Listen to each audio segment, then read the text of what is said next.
Job chapter 30. When someone is suffering, it is essential that they express how they're feeling. It is essential for their emotional and physical well being. Job does this in a healthy way. And we're going to learn in Job chapter 30 how to express deep pain, deep sorrow, deep suffering in a way that does not produce anger, resentment, and all kinds of hostile feelings towards God and others. Even if you have to cry out to God all day and all night, it is essential that we do not suffer in silence.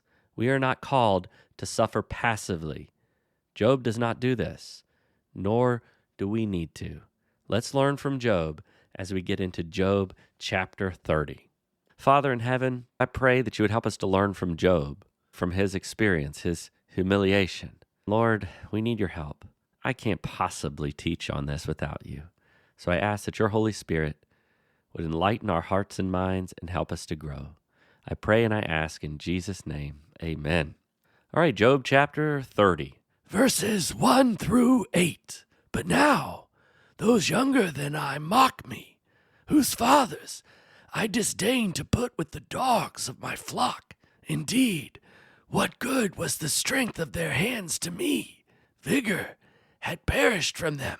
From want and famine they are gaunt, who gnaw the dry ground by night in waste and desolation, who pluck mallow by the bushes, and whose food is the root of the broom shrub. They are driven from the community.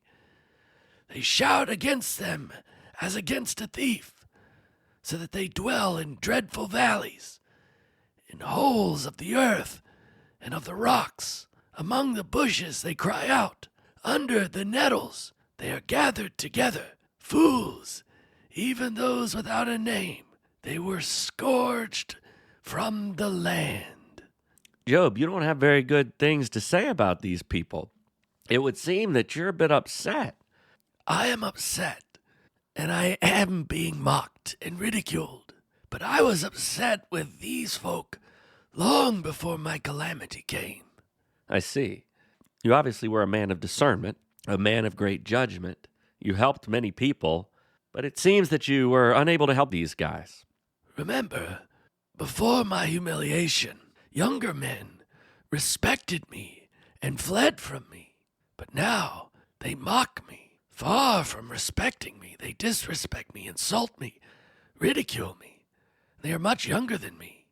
Not only are they younger than me, but their fathers I disdained. I refused to even put them with the dogs of my flock. What do you mean, Job? Why would you refuse to put them with dogs? I trusted dogs more than I trusted them. I trusted the dogs to tend my sheep more than I trust the fathers of these young mockers. Really, Job? You had dogs. I thought dogs were an unclean animal. Of course they're unclean to eat. You can't even eat a camel. But we could have dogs to work. Of course, I wouldn't consider them as a pet or get close to them in any way. We didn't think very highly of dogs. No one did. But I thought less of these people. Wait, how could you think less of them if they were created in the image of God? Okay, I realize they're in the image of God, but I couldn't trust them. I refused to put them with my flocks. I just assume put a wolf with my flock than to put these men in my flock. I see. So it's not that you wouldn't help them. I mean, clearly you helped many people. You had many servants, but you wouldn't even consider allowing one of these men to be your servants. I had considered it, but what good was the strength of their hands? If they were going to steal from me, if they were going to fail me, even though they had strength, it would not serve any good purpose. Suppose there are many people that way. Many people who have strength, but their strength is no good. When your strength is no good, your strength will fail. And they lost their strength. Vigor had perished from them. Because they were unwilling to use the strength they had, because they were basically useless. These young men have contempt for me, and their parents were considered even lower than the animals guarding our flocks. In verse 3, you say, from want and famine they are gaunt. Skin and bones, not as bad as I am now, but it came from their own unwillingness to go to work. And even if I was willing to give them work, their strength was no good. They were useless. Many useless men, able to work, but unwilling. And when you are unwilling to work, it will not be long before you are unable. And there they become unable as well as unwilling. And so they're left to gnaw the ground by night in waste and desolation, trying to eat dirt. That's pathetic. Skin and bones, gnawing at the dry ground. They'd rather live in this horrible situation. They'd rather live in waste and desolation than to do an honest day's work. Some people can be helped, and I often would try to help them. But these men, they continually destroyed themselves by continuing to choose uselessness. Well, we have a lot of people like that today. A lot of people that we would like to help, but they're unwilling to do anything to help themselves. They're unwilling to work. They're addicted to drugs. And when something like that happens, they lose everything. That's what the Proverbs tell us. If we become idle, then poverty will come upon us. Poverty came upon them for sure, and they certainly didn't provide for their young children. Gnawing at the dry ground, unable to provide for themselves, waste and destruction. All night, they pluck mallow by the bushes. What is mallow? Small plants of flowers that they would try to eat. That's all they have. And their food is the root of the broom shrub. Gnawing on roots, gnawing on dirt. It's a sad existence. And you would think, how could they get any lower? But then they see me lower than them. A broom tree is a barren tree. In their desperation, they have gone after dry, dead roots, gnawing on these things. They are driven from the community. They shout against them as against a thief. So the implication here is that they were thieves? They certainly couldn't be trusted. Well, Job, you talked about poor people being marginalized. You went on in detail about this in a previous chapter. In chapter 24, I was lamenting and expressing the reality of injustice in the world, the wicked oppressing the widow, the orphan, those that have come upon hard times, difficulties, the poor, great injustices done upon them. I was lamenting this reality, but acknowledging it just the same. Here, we do see something similar. These wretched people are pushed out, pushed aside, but not just to get them out of the way, not just because they're an inconvenience. They're more than an inconvenience. They're a liability. There's a difference. We must not treat the poor and the widow and the orphan as a liability. These men, the fathers of these mockers, they could not be helped because their hearts were bound to do evil. They would not work. They would not help. They would not do anything to help themselves or even grow. And so they were cast out, but as a thief, not as an inconvenience. They were shouted at, "Get out of here." If you hired them, they would steal from you. Couldn't even trust them with my sheep. Could trust a dog more than I can trust them. So now they dwell in dreadful valleys, in holes of the earth and of the rock. Like a thieves' den? Is that what this would be? A dreadful valley?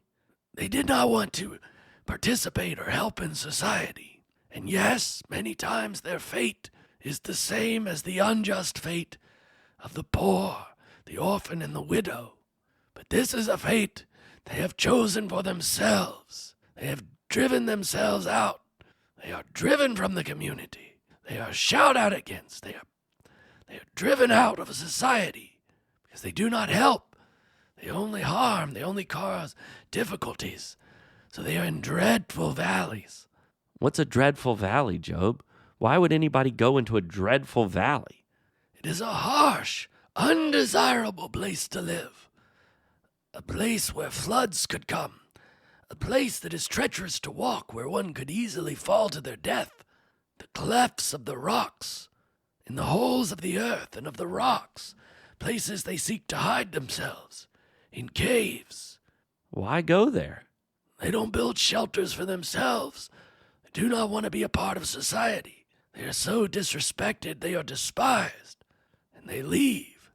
And there they are, out in the valleys, in these desolate places, outside of civilization. I'm not saying that I desired this for them. I would help whom I can, but even I cannot respect them. Although I respect the image of God they are created in, my attempts to help them only made things worse, and they have no respect from anyone. And there they are in the holes of the earth, in dark places, places you would think are uninhabitable. And there they are in verse 7, among the bushes they are crying out. Under the nettles they are gathered together. What are they crying out? What are they doing out there? Like wild animals caught in a thicket, crying out for help, but unwilling to do anything to improve their own lives. They are disgraced. People cry out for them to leave. Nettles are like prickly, pokey, horrible things. Very uncomfortable. I mean, that would be the last place I would go, is into a bunch of briars with a bunch of pokey nettles. These nettles provided them with some form of protection, although certainly they encountered all kinds of pain. It's not comfortable. It's not a very good shelter. No, it's not. It's a terrible situation.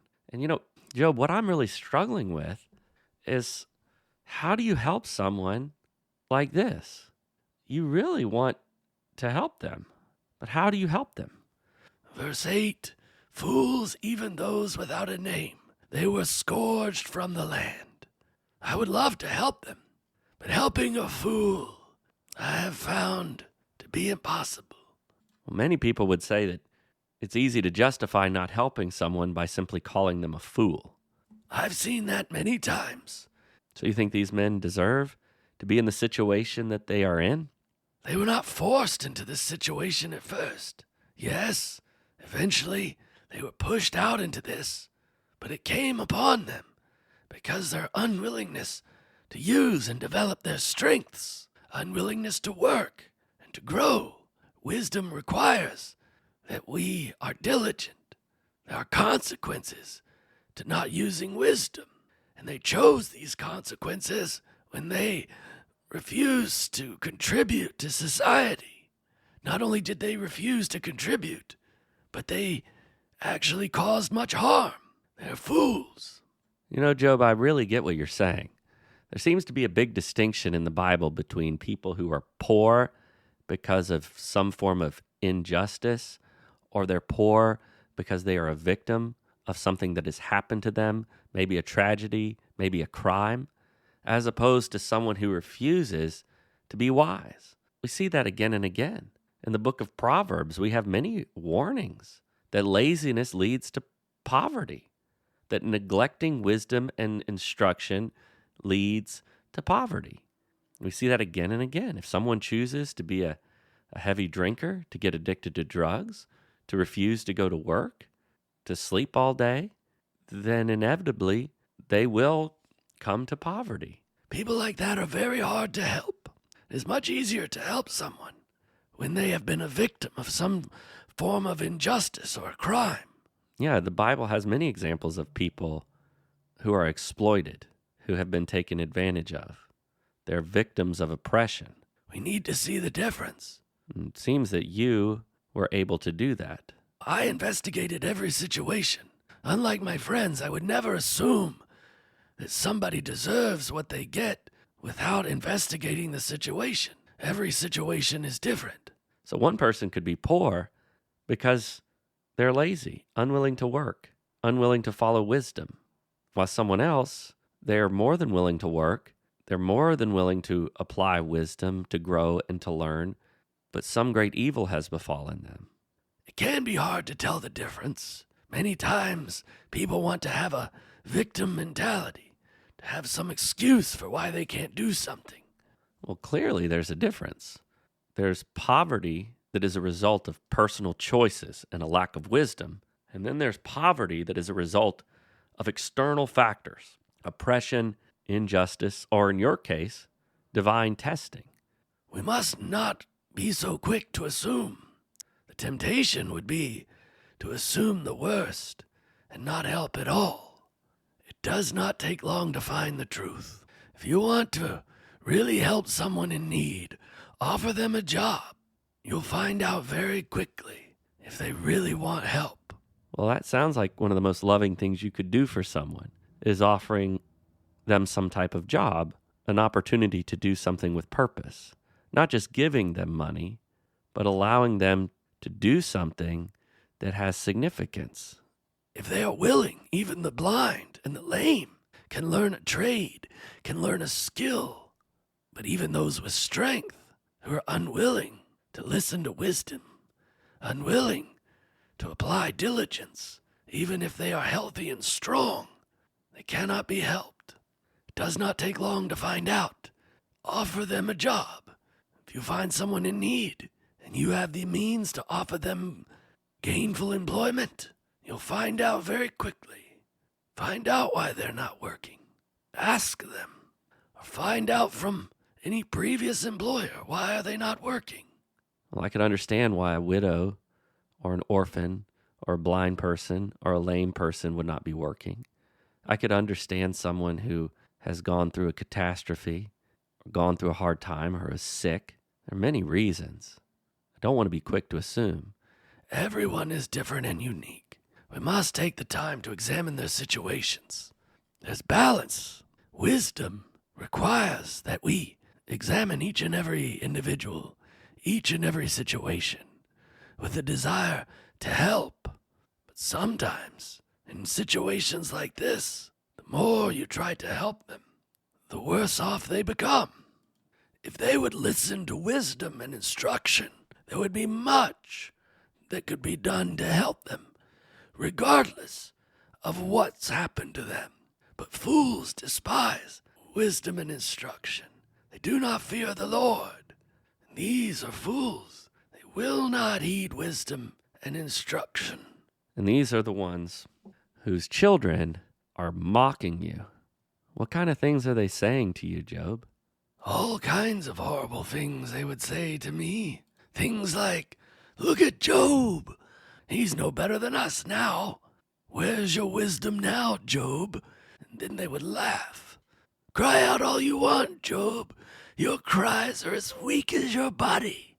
Your God must be as powerless as you, seeing how he let you suffer." Really? That's cruel. Oh, it gets worse. My friends were no help at all. You would think that my friends would come to my aid. You would think that they would put an end to this. But no, they'd even use my friends to mock me. They'd say things like, "Why don't you call on your friends, those wise men? Oh, wait, they've all left you. Perhaps you should curse the day you were born more loudly." Oh, yes, they even came up with songs. They would sing as if I was some kind of scarecrow. "Job, the great man, now sits in ashes. You used to command respect. Now you can't even command your own body. Your words used to move mountains. Now your wisdom seems more like folly. You're worse than one of us now." There's always someone to look down on. It's easier to look down on those who are further in than you and push them down even more. It's hard to come out of the pit because so many who are there will work to keep you there. And that's the situation that these people have found themselves. And now I have become their taunt. Verse 9 through verse 15. "And now I have become their taunt.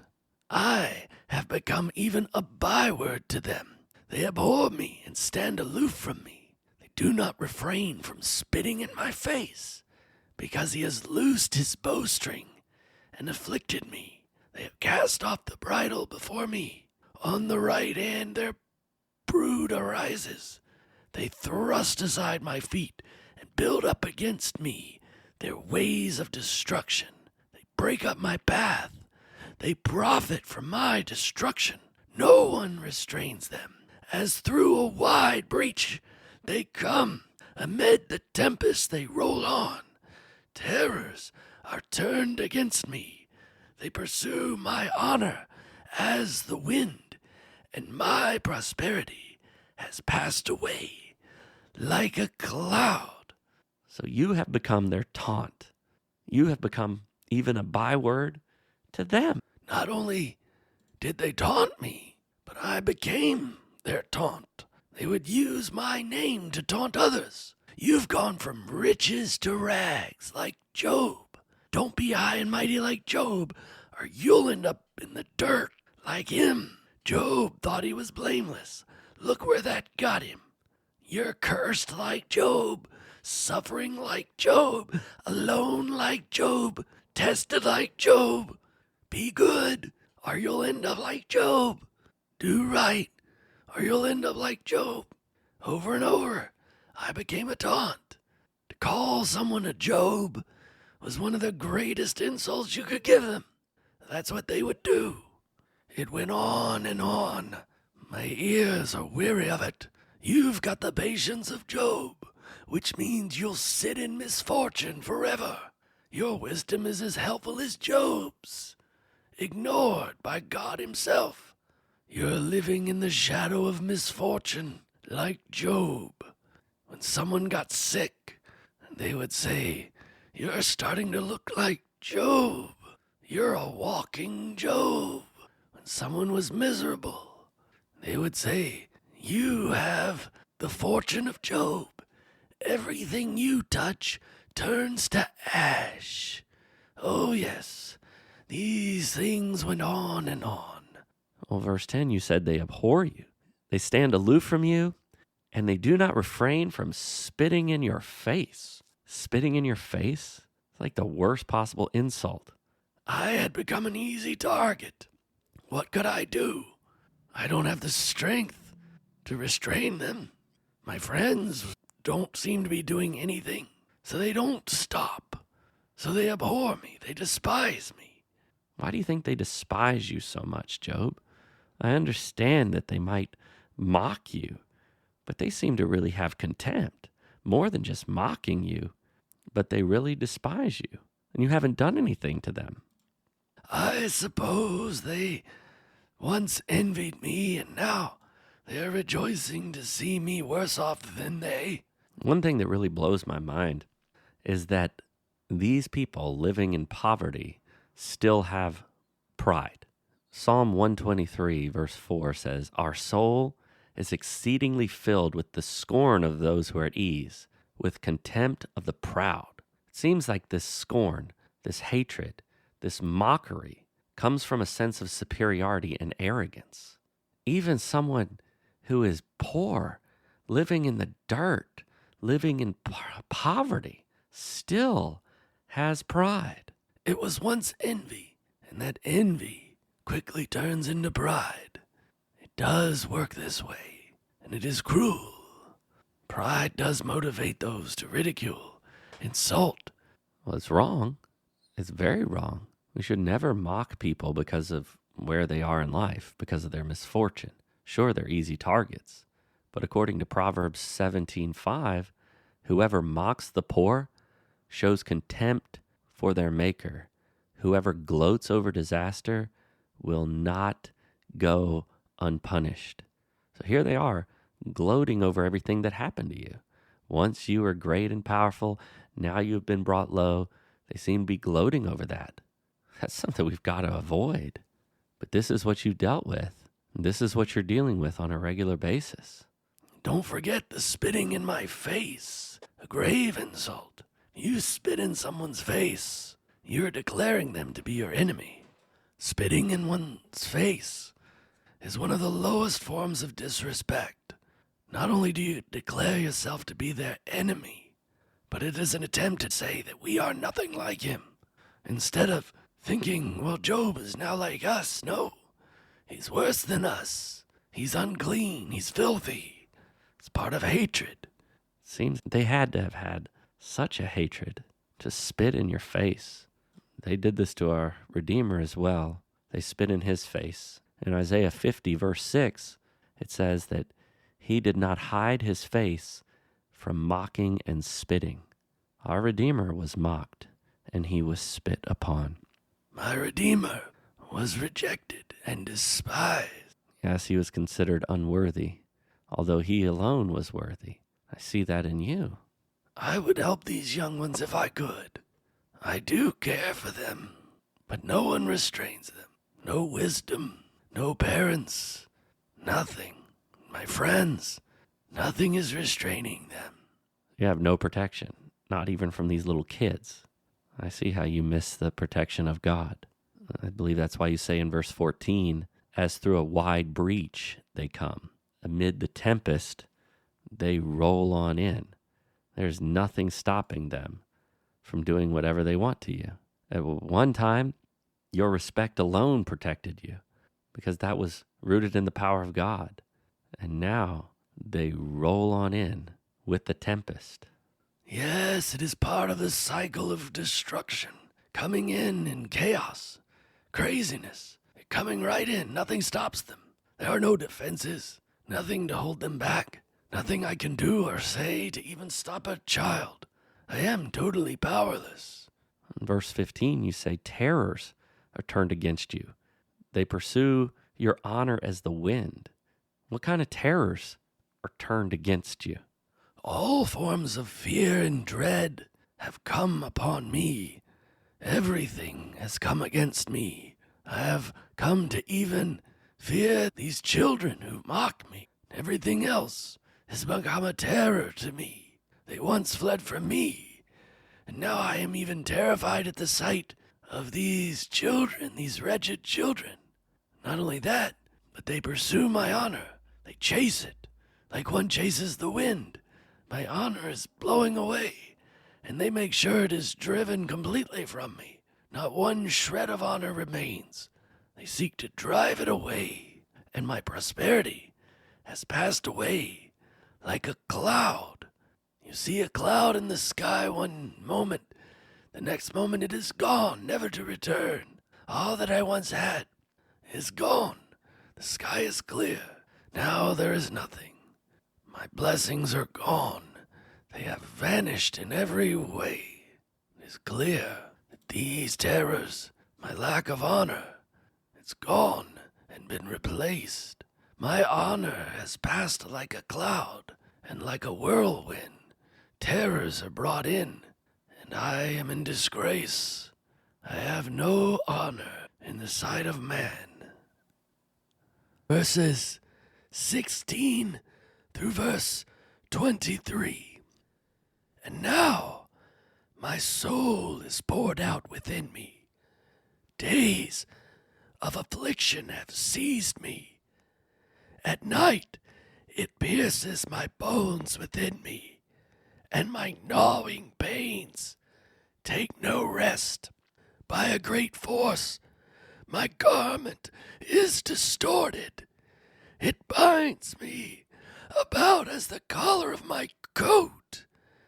He has cast me into the mire, and I have become like dust and ashes. I cry out to you for help, but you do not answer me. I stand up, and you turn your attention against me. You have become cruel to me. With the might of your hand, you persecute me. You lift me up to the wind and cause me to ride, and you dissolve me in a storm. For I know that you will bring me to death and to the house of meeting for all living. Job, it's hard for us to comprehend just how much pain you're going through. It's easy for us to forget as we're continuing to discuss these things. But as you've been talking to us this whole time, you have been in agony, physical, mental, emotional, spiritual. You are deeply afflicted. My soul is poured out within me. What does that mean, Job? To have your soul poured out. I feel empty. All of my emotions. I have cried oceans of tears. I feel I have nothing left on the inside. I have nothing left to give. My heart, everything. I have poured it out to God. I have poured out everything, and I feel empty, hollow. I have not had sleep or rest. My pain only grows, and no relief. I am empty. Days of affliction have seized me. Well, Job, what does that mean? Days of affliction. I know you're going through affliction, but what do you mean by days? Days of affliction. We often think that one day of affliction will come. And yes, I had my day of calamity when I lost everything. But then I had another day of affliction where I lost my health, and I was afflicted with these horrible, loathsome sores all over my body and this great illness. But since then, I have had many days of affliction. Those were only the beginning, and I am seized by them, just as someone is seized by a soldier and taken captive. Seized like one seizes a prisoner. I have been seized by these things, overwhelmed by them, limited by them, trapped by them. And at night, it pierces my bones within me, and my gnawing pains take no rest. So you say that your bones are pierced by these afflictions at night. Like the cold cutting directly into my bones, I feel the pain all the way into my bones, beyond my flesh. They pierce me through and through. I feel it on the inside. I feel it on the outside. Gnawing pains, like a wild beast, chewing on my bone and flesh with no relief. It continues on and on. The agony is unbearable, and yet I endure it. Day after day it goes on. I am seized by it. I cry out, and no relief. I weep, and I have nothing. Here I am, no rest, no relief. It goes on, and on. It continues. By great force, my garment is distorted. What do you mean by this? Great force. My clothes no longer can fit me. Even my skin no longer fits me. And my flesh is rotting. Anything I wear is immediately corrupted and distorted by the corruption of my flesh. It binds about me as a collar from my coat. These festering wounds attach to my garments and fasten them to my body. Oozing of these sores comes across these, and I suffer so greatly. He has cast me into the mire, into the filth. You're surrounded by filth. The filth comes from me, and yet I lie in filth. I am cast into it. There's no escaping it. Everywhere, I have become like dust and ashes.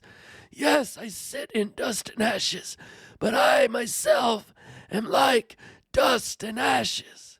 What does that mean, Job, that you're like dust and ashes? I'm no better than the dust I lie in, used up, a remnant of what it used to be. This affliction has burned me up, and I am in excruciating pain, and there is no cleanness with me, because I am covered in filth on the inside, even in my bones. No relief, constant pain every day. It gets worse. My complaints of old have not been relieved. Job, as we've talked, as we've discussed these things, it's easy to forget that while we are here in comfort, you're in agony in every way, and yet you're still able to talk with us like this. But what else am I to do? To share my wisdom, to pour out my heart. Although I feel I've already been poured out, I will continue to share what is on my heart, even in my despair, even in my agony, even in my pain, even out of the mire. I have become lower than I thought possible. I am so low beyond anything I've ever seen or ever thought was possible. Just when I thought I couldn't get any lower, another day of affliction has seized me. How am I to think beyond this? I am crushed. I am beaten. I am down. I am like dust, like I am being unmade. God, who formed man from the dust, I am being crushed into dust, and yet I feel it in the depths of my bones, in the depths of my being. I am in agony, and there is no relief.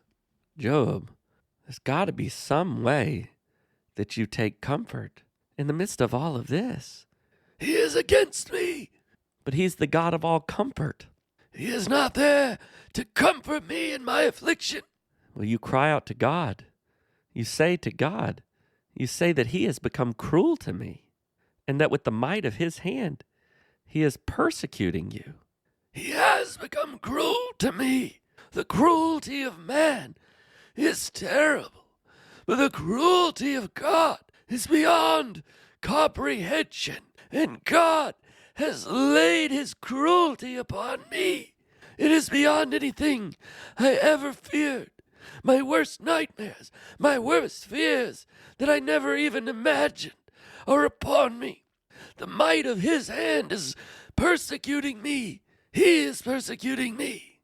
Job, what does it mean to be persecuted? What does it mean that God would come against you like this? As I have said, he is coming at me like an enemy, not just to defeat me. He has been cruel to me with all of his power, with all of his strength. And in verse 22, you say that he has lifted you up to the wind and caused you to ride, dissolving you in a storm. The power of the wind is beyond what I can deal with. He causes me to ride the storm. What kind of storm? It is a storm of pain, chaos, suffering, agony. He does not hear my cry. He continues to afflict me. He lifts you up, but not out of the pit. He lifts you into a greater storm. I am dissolved in this storm. I am eaten up by it, afflicted in every way, again and again. A storm of suffering, a storm of pain, a storm of agony and despair. No comfort from God. I am beyond any affliction I've ever known or dreamed of, beyond any weight that I thought I could bear. And I cry out to him, for I know that you will bring me to death and to the house of meeting for all living. Job, you seem to be certain that your life will come to an end. You know this is true. In the midst of a storm, not an easy death, but a great whirlwind. I cannot expect anyone to understand the storm that I face. The storm seems to never pass me by. God has not kept me safe in this storm, but he has brought it about. He has cast it upon me, hurled me up in it. It is as if this storm has come after me. You are facing affliction, deep affliction and pain, no question about it. I cannot forget my pain. I cry out to God. He knows my pain, and yet he continues to bring upon me. He is bringing me to death like ash. Bringing you to death and pain and sorrow. There is no escape, no relief. It comes upon me. And your friends have no comprehension. They hear you cry out like this. They tell you need to repent. They tell you must have done something wrong. I get no empathy from anyone. No one I cry out to hears me. I am despised by all, hated by all, and I am going to a house of meeting for all living. What do you mean by this, Job? What is the house of meeting for all living? It is the place where all living beings must eventually come. They all must go to this place. And that is where I am heading. And I cry out to God, but my sorrow and pain only grow. You cannot minimize what you're going through, Job.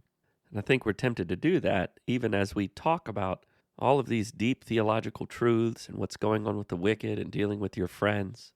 We can't deny the fact that you are in anguish. No one feels my pain. You cannot feel my pain.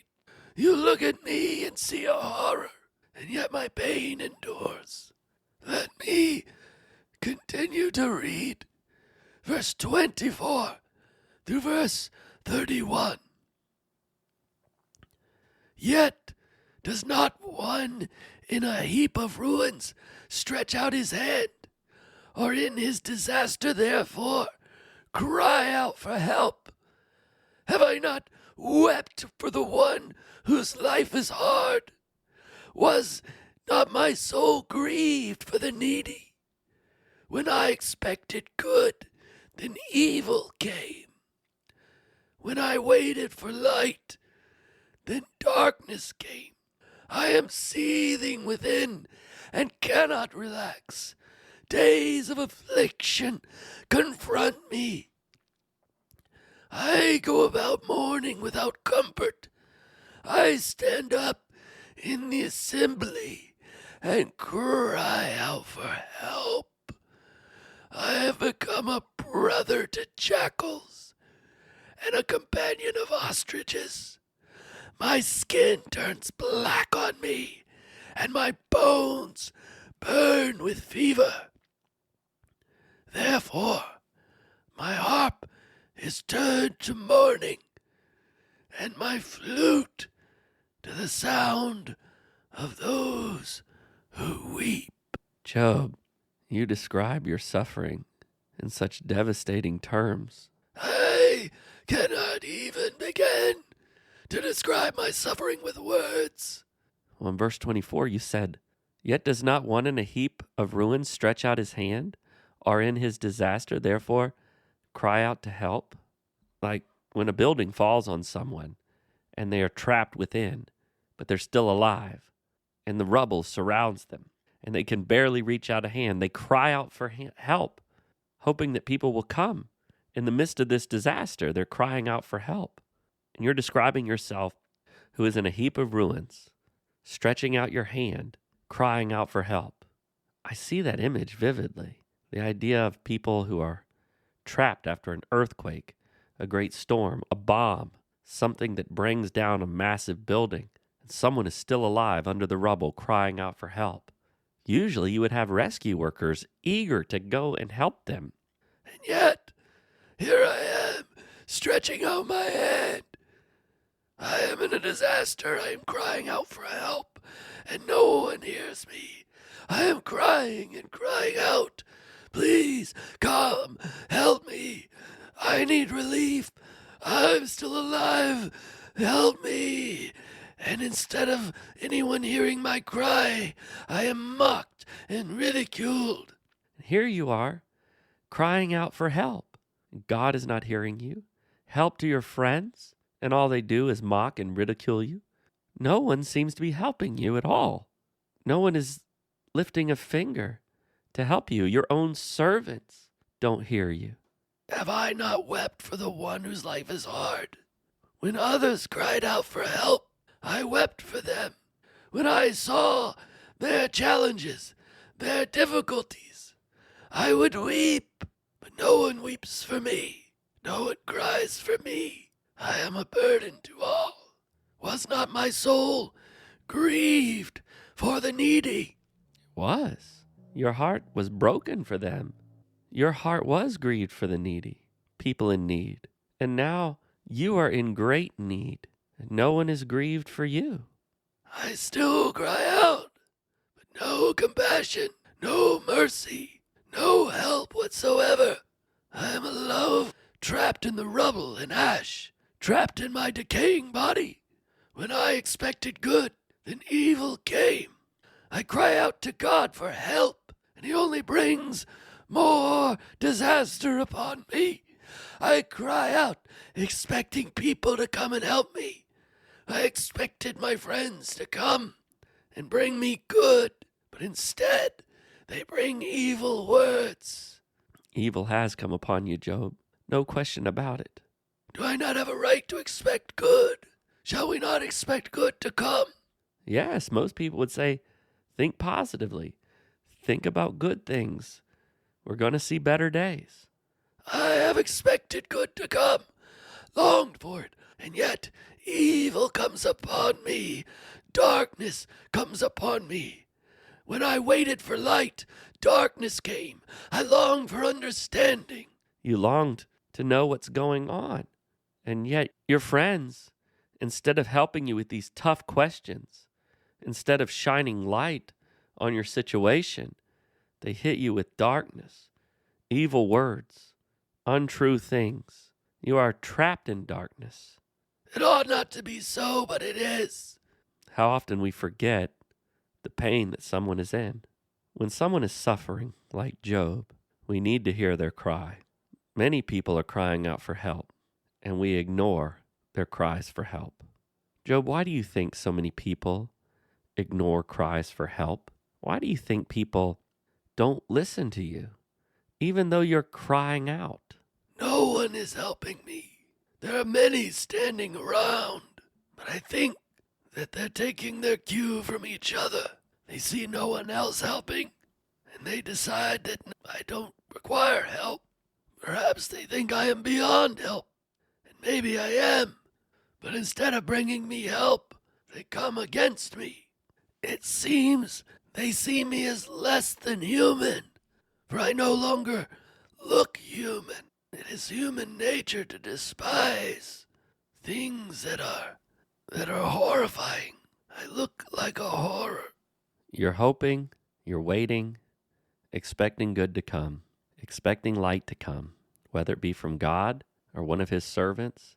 Any form of relief and more evil continues to befall you. Have you given up hope? Have you stopped expecting good? Have you stopped expecting light to come? Do you believe comfort will come to you? If I no longer had hope, I wouldn't continue to cry out. I continue to cry out and pour out my soul to God. I see. So you're not mad at God for not helping? When you cry out for help and no one helps you, you're not angry? Most people would be furious. If they cried out for help and someone spat in their face, walked right by them, or added to their misery, most people would be ticked off. They would be so angry. They wouldn't be able to take it. Most people would curse God for not helping them. What good would that do? What good would it do to curse the only ones who can help me? Am I angry with them for not helping me? I'm devastated. I'm heartbroken. I'm crushed. I weep, but I do not get angry. I could see why someone might get angry, because I feel I only have two choices. Most of the time, when someone doesn't get what they expect, when they cry out for help and they expect help, they will feel betrayed. They will feel angry. They will even get aggressive. They will sense that something unjust is happening. The more intense the need for help, the more intense the anger. Most of the time, when someone is really in desperate need of help and they're in desperate pain, the more desperately they need help, the more intense the anger is when it doesn't happen, especially when it's not coming from someone who is normally supportive. I mean, Job, you've got people who are supposed to support you, your friends, God, all of the people that you have helped. I don't even know that I have the strength to get angry. I am too poured out and exhausted to be angry. I am spent. I am weak. I have long accepted the futility of my anger. My anger, my resentment, my bitterness would have no power, no use whatsoever. I can only feel a deep sorrow and desperation. Verse 27. I am seething within and cannot relax.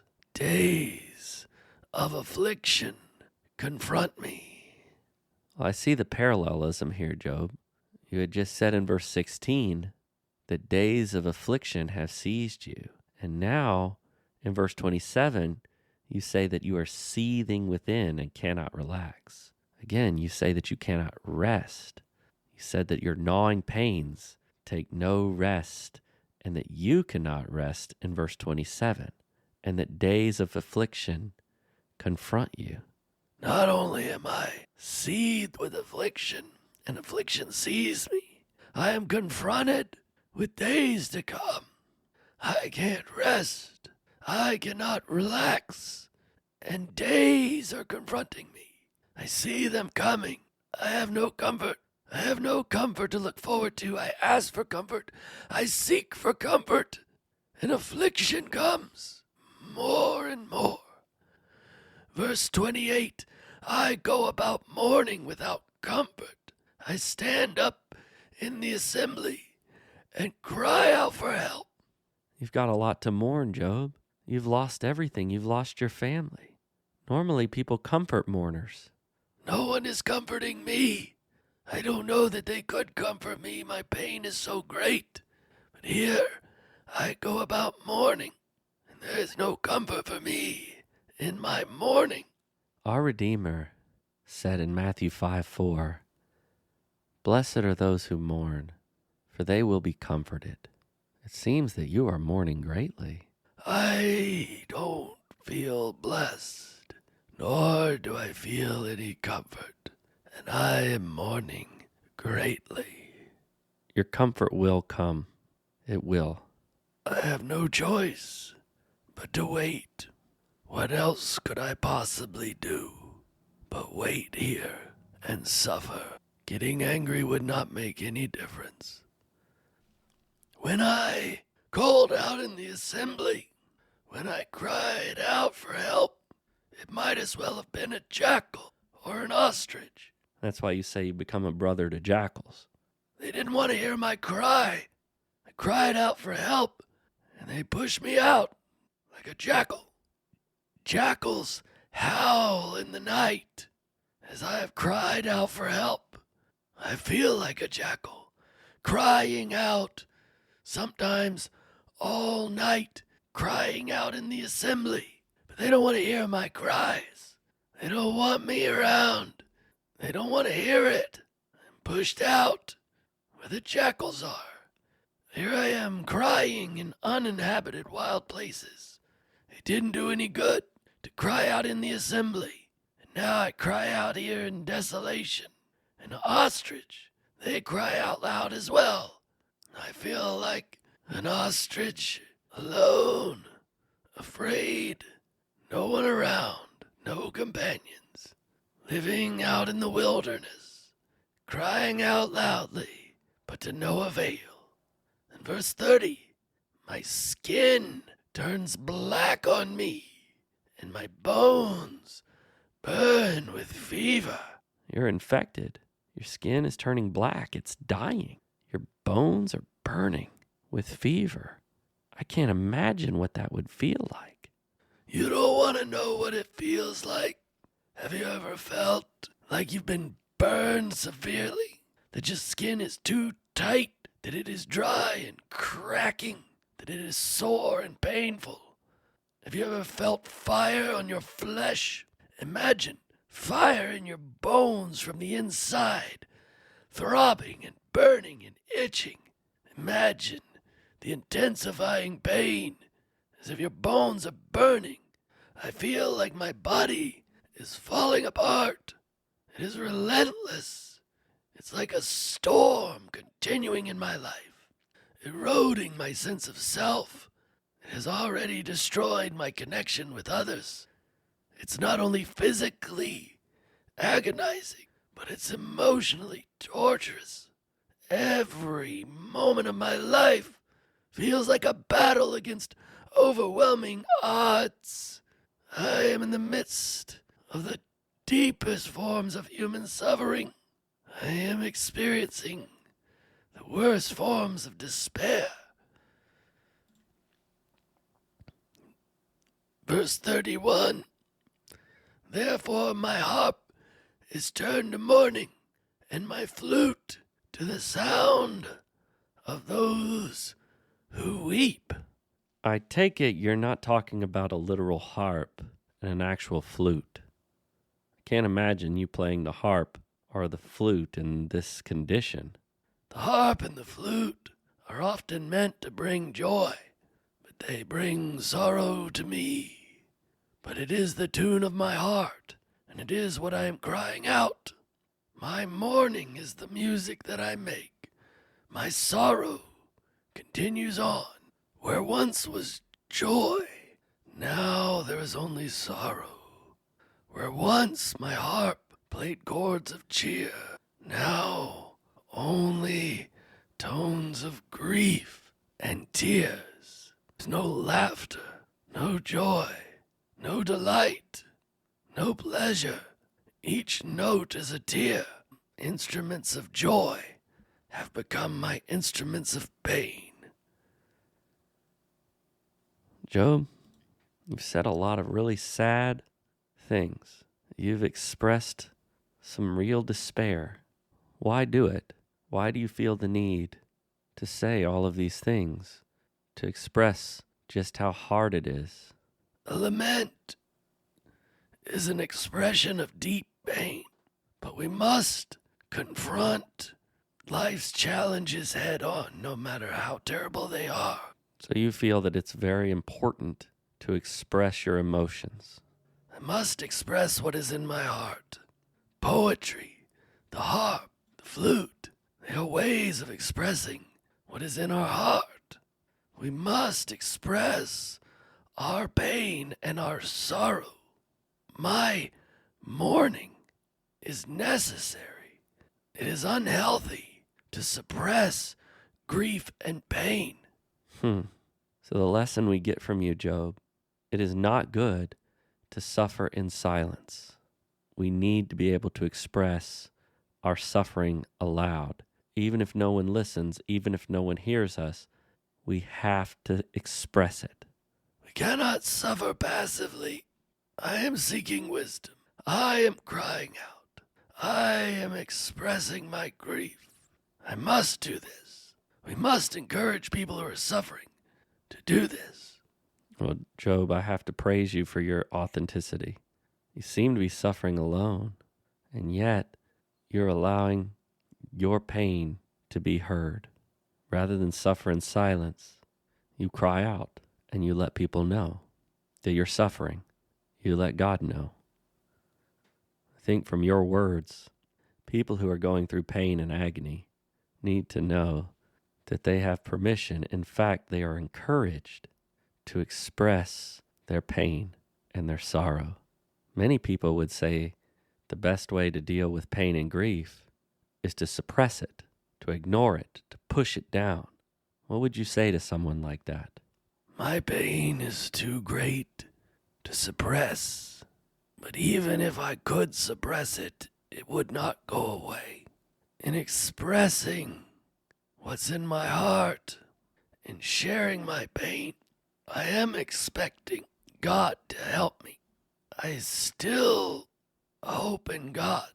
Though he slay me, I hope in him. And though he continues to do this, I hope in him.